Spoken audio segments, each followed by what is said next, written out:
One of my favourite people ever, Sharon D. Clarke. How are you? Bless you. I'm very well. And you, my darling? I'm fantastic because I'm talking to you, and I've wanted to meet you for so long. We've talked on the phone and done various interviews, but I've never got to meet you. Yet I've seen you so many times in various things, from Chicago to The Lion King, and of course my favourite was We Will Rock You, where you just went down a storm. Congratulations on that. Oh, that was just such joy. Do you know what I mean? The Queen music is...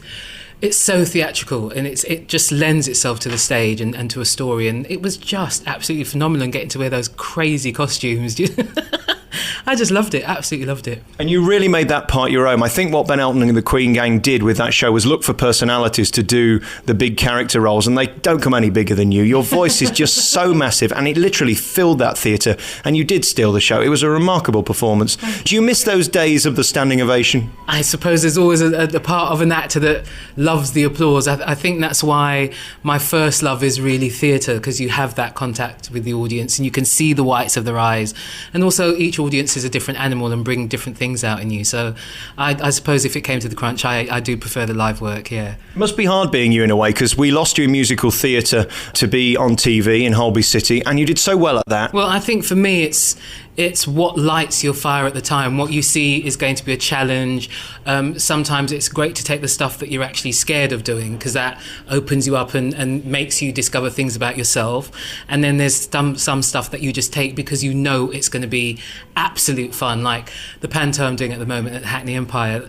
I'm doing that with all of my friends, all my mates, all good people who have been to my house. We've sat around, we've eaten, we've gotten drunk, do you know what I mean? And to be on stage with your buddies having the best time in the world, it's just such joy that a gig like that you have to say yes to. And you're so lucky now to be in a position where you can pick and choose and do things like the panto, which you're going to enjoy. In the beginning, you have to kind of slog away to earn that, don't you? Well, you pay your dues, do you know what I mean? You pay your dues and you learn, you gather experience, you find out what kind of performer you are, what your strengths are, what your weaknesses are, and it's all part of the big melting pot. And hopefully as you get on and you get more experience and you get more known, then different stuff comes to you and you don't go to so many auditions. You have more interviews, which is a nice place to be at when you're not out there in the cattle field, you know what I mean? Number 506, come in, give us a quick turn and get out, you know what I mean? That has changed, and it's a wonderful position to be in, but you still have to put yourself out there for jobs. You know, I'm not really at the stage yet where people are going, come and do this, we want you to do it. No, you don't have to read, just turn up at the studio Monday morning. I'm not quite there yet, but getting there. And you were so good in Holby City, you made the character your own. How surprising is it to you now when people come and see you from the TV show and have no idea you have a singing voice?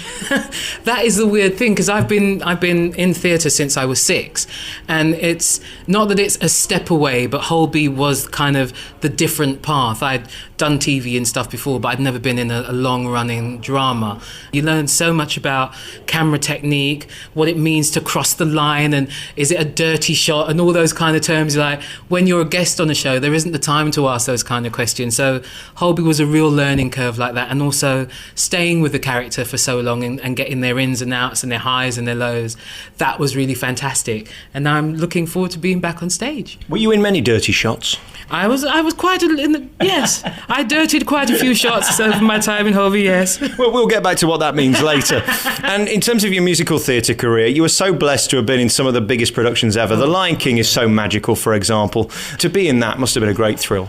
That was an absolute joy, being Rafiki and being the first one on stage, and then seeing all the animals come through the auditorium. And one of the most fantastic things for me would be seeing grown men who'd come from work or whatever in their ties with their families or straight from the office, crying at the sight of an elephant coming down the aisle and regressing to 5 and going, look.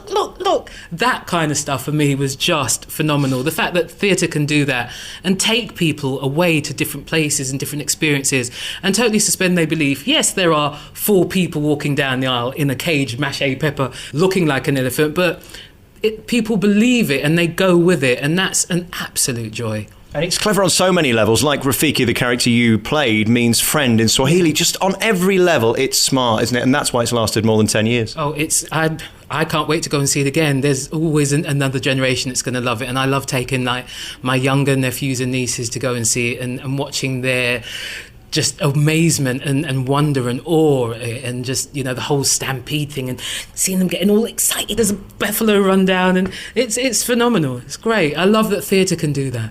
And then we go from musical theatre to Holby City. Then we find you on Saturday night primetime TV doing Last Choir Standing. Again, it was so right for you, but for your audience, unexpected from the TV, because I don't think they had any idea this was such a big part of your life. Why is Dr. Griffin talking about choirs? What does she know about choirs? She should be on the ward saving lives. And, they basically approached me about that. I think they must have found out that I've done some choir work. Ooh, this is live theatre.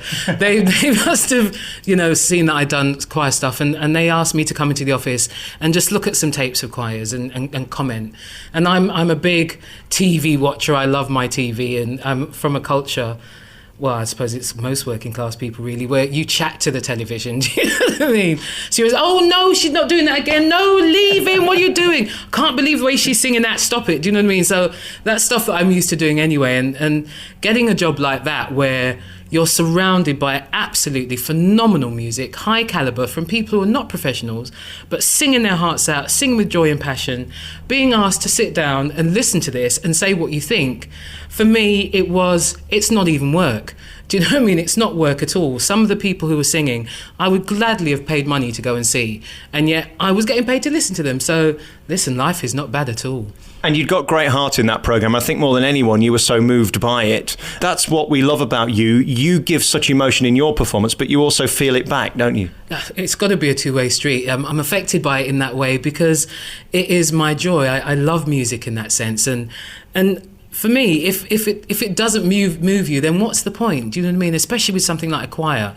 Choir's supposed to be really uplifting and inspiring and make people want to sing. And one of the things that I really love about the show is that, having finished it now, people say we've either joined a choir or formed a choir since watching the show.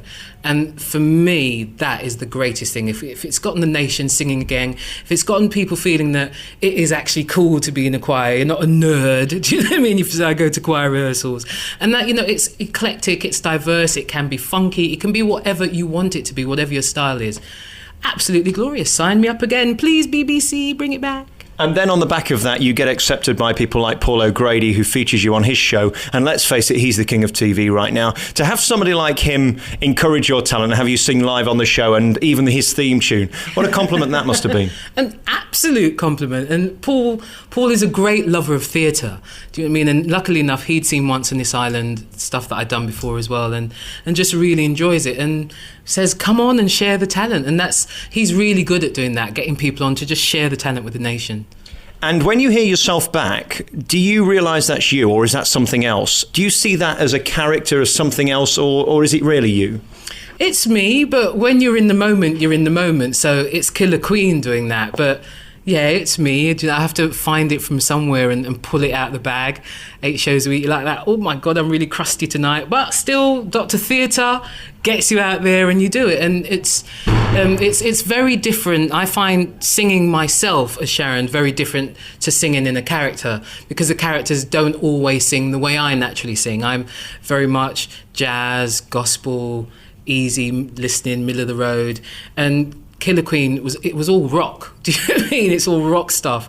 And you have to find a different part of your voice, and you're doing it 8 shows a week, so you've got to make sure that if you are screaming your off, that you find a way to place it in your voice so that you can do the 8 shows. And that is a great challenge. But yeah, it's that kind of halfway road. It is me, but it is the character. The character makes you do different things. And finally on We Will Rock You, congratulations on the outfit. You got me through many a cold winter night. Delicious. What more can I say? You're delicious. This has just been an absolute joy talking to you, my gorgeousness. Congratulations on the pantomime. Good luck in the future. You're going to be everywhere. And Mother Goose, come down, people will be there. And thank you for being you. You're such a rare thing. You're one of those rare opportunities to see somebody who just does it so effortlessly, and it just comes out and it's there and it's so big, and it's such a pleasure seeing you. Thank you for talking to me, Sharon D. Clarke. Oh, that's my pleasure. Thank you very, very much, my baby.